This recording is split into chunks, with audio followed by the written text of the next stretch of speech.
911, what's your emergency? We've been robbed. Okay, stay on the line. Okay. Is anyone hurt? No. The guy walked out with, I don't know how much cash in a bag. He had a bomb.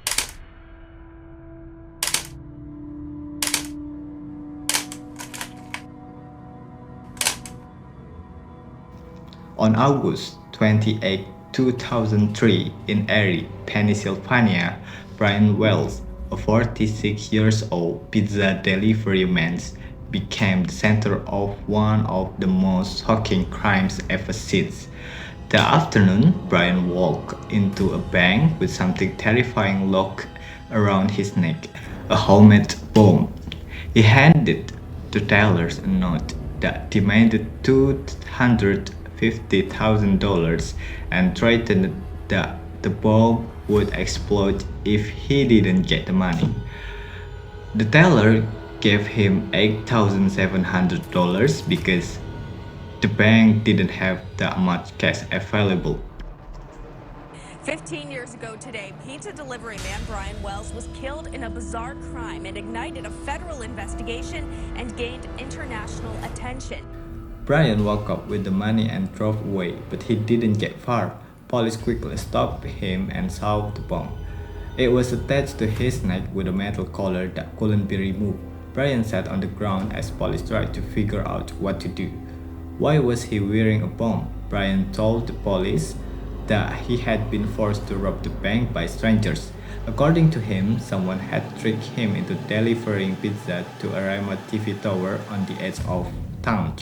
When he got there, he said a group of people attacked him, locked the bomb collar around his neck, and gave him a set of instructions. These instructions told him first rob the bank, second follow a scavenger hunt to find keys and codes to unlock the bomb, third is complete everything with a set amount of time or the bomb would explode. Brian claims he was doing what the criminals told him because he didn't want to die.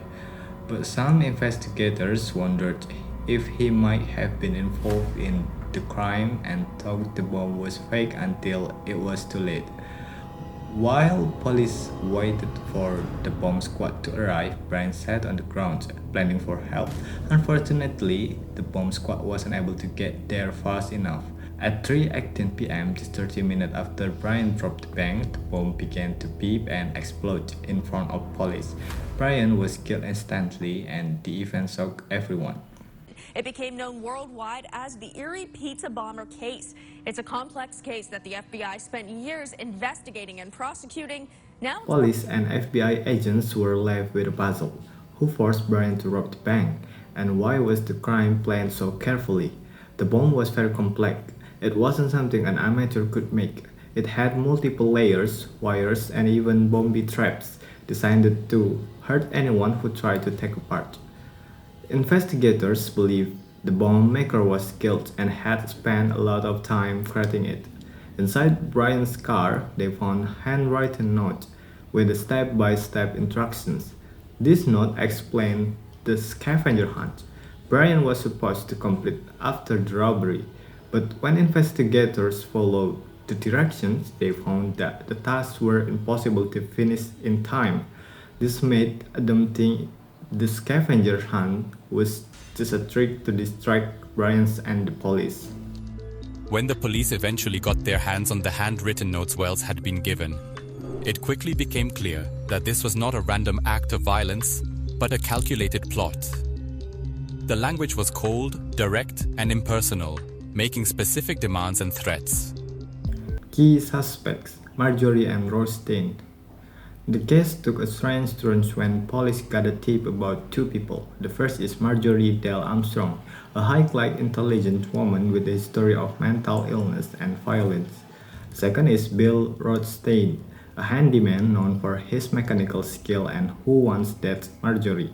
Here's what happened. A few weeks after Brian's death, Rothstein called police and said his ex-girlfriend Marjorie had killed her boyfriend, James Roden, and stuffed his body into a freezer. When police investigated, they found Roden's body in Rothstein's garage. Marjorie and Rosten's both become suspects in the pizza bomber case. Investigators learned that Marjorie wanted money to pay off debts and believed robbing the bank was the solution. She asked Rosten for help, knowing he could build a bomb. Together, they planned the robbery. Marjorie became a key suspect in the case Collar Bomb Hayes due to her involvement in the murder of her boyfriend, James Roden, and her connection to Bill Rosten. She killed Roden because he allegedly threatened to expose the Collar Bomb plot, and she feared he would go to the police. To cover up the crime, Marjorie turned to her ex-boyfriend, Bill Rosten, who agreed to store Roden's body in his freezer. Rosten later called 911 to report the body, claiming he was only helping Marjorie out of loyalty. This strange behavior, combined with Rosten's intelligence and technical skill, made investigators suspect his deeper involvement in the case. During questionings, Marjorie revealed that Roden's murder was linked to Collar Bomb plot and accused Rosten of being the mastermind. Witnesses also testified that Marjorie orchestrated the heist to get the money to pay someone to kill her father, highlighting her financial motivation. Ultimately, Marjorie's decision to kill Roden to silence him. Why Rosten called the police because he felt guilty about hiding the body and wanted to tell the truth. However, his action made police suspicious, and they started to investigate him more closely. Rosten's decision to call 911 was strange because he was involved in covering up the crime, which led investigators to connect him to both the murder and the Collar Bomb plot. Some believe Rosten called 911 because he was worried he might be blamed for the crime. While Bill Rosten became suspect in the Collar Bomb case due to several connections and suspicious actions, the radio tower where Brian Wells delivered pizza was close to Bill's house, linking him to crime scenes. He also had a close, complicated relationship with Marjorie, who was later revealed as the mastermind of the plot. Bill's involvement deepened when he reported finding James Robin's body, Marjorie's boyfriend, in the freezer, and admitted to helping moving it.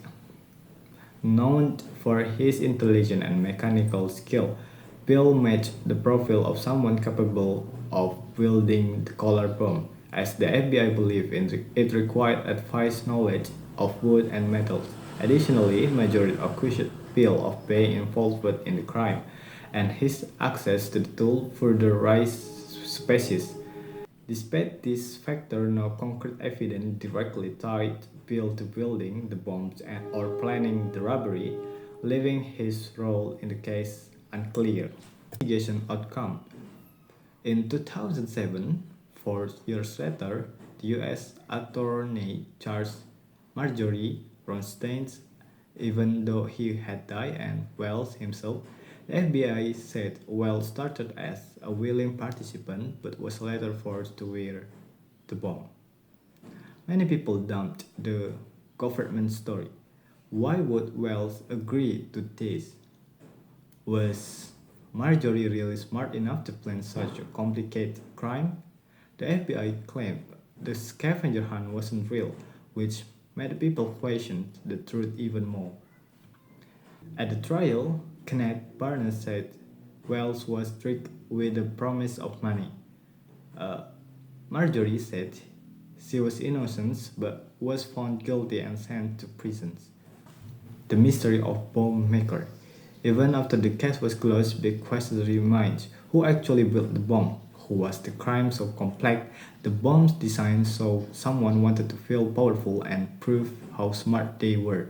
Not just steal money, many experts thought the bomb maker was the true mastermind, controlling everything from the shadows. The collar bomb haze remains one of the strangest and most confusing crimes ever. It had unexpected twists, questionable story, and an unanswered mystery, leaving people both fascinated and frustrated. Now it's part of a Netflix original series titled Evil Genius, the true story of America's most diabolical bank heist. We'll have much more on the story later tonight. A man charged with murder wants his case moved